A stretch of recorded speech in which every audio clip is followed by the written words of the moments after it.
আসসালামু আলাইকুম ভিউয়ার্স, কেমন আছেন সবাই? আশা করি অনেক ভালো আছেন। ভাই, ভিডিওতে যে আমরা রেট বলি গ্লাস আইসির এই রেট, তো গ্লাস আইসি অনেকে চিনেন না, আজকে প্র্যাকটিক্যালি আপনাদেরকে দেখাই দিব। তো এই যে দেখতে পাচ্ছেন মাদারবোর্ড, প্রত্যেকটি কম্পিউটারের এরকম মাদারবোর্ড হয়ে থাকে। এগুলো সবই হচ্ছে ডেস্কটপের মাদারবোর্ড। দেখেন, এটা রয়েছে MSI এই যে 81।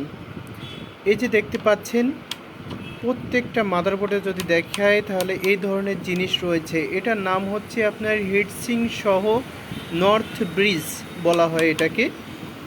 এবং এটা প্রত্যেকটি আপনাকে যদি মাদারবোর্ড দেখায়, এই যে দেখতে পাচ্ছেন যে কয়টি মাদারবোর্ড আপনাকে দেখাবো, এই যে দেখেন প্রত্যেকটি মাদারবোর্ডে আপনি এরকম পেয়ে যাবেন। এই যে দেখতে পাচ্ছেন প্রত্যেকটি মাদারবোর্ডে রয়েছে।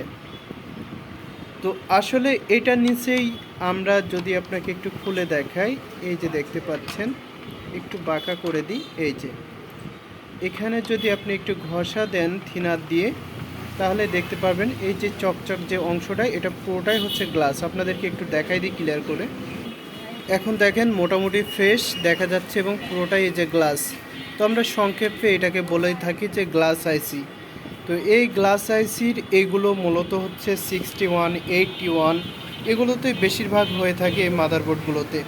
আর এগুলোর দামটা কখনো পিসে বিক্রি হয়, কখনো কেজিতে। তবে যখন পিসে বিক্রি হয় তখন সার্কিটের রেটটা ভালো থাকে, যখন কেজিতে বিক্রয় হয় তখন সার্কিটের মাদারবোর্ডটা রেটটা কম হয়ে থাকে। তো এখনও পর্যন্ত আপনি যদি আমাদের চ্যানেলে নতুন দর্শক হয়ে থাকেন তাহলে চ্যানেলটিকে সাবস্ক্রাইব করবেন। যদি ফেসবুক পেজ থেকে ভিডিওটি দেখে থাকেন তাহলে অবশ্যই পেজটিকে ফলো করবেন, বেশি বেশি করে শেয়ার করবেন এবং লাইক করবেন। ভালো থাকবেন, আল্লাহ হাফেজ।